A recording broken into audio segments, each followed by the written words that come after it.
சென்னை அடுத்த திருநீர்மலை ஸ்ரீ ரங்கநாத பெருமாள் கோவில் சொர்க்கவாசல் திறப்பு வெகு விமர்சையாக நடைபெற்றது. ரங்கநாத பெருமாள் ஸ்ரீதேவி பூதேவியுடன் மலர் மாலைகளால் அலங்கரிக்கப்பட்ட நிலையில் சொர்க்கவாசல் புறப்பாடு துவங்கி பரமபத வாசல் வழியாக ரங்கநாத பெருமாள் வர நம்மாழ்வார் எதிர்கொண்டு வரவேற்றார்.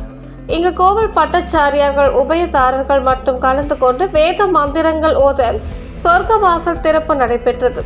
108 திவ்ய தேசத்தில் 61வது திவ்ய தேசமாக திகழும் இந்த ரங்கநாத பெருமாள் கோவிலில் 4 ரூபங்களில் பெருமாள் காட்சியளிக்கிறார்.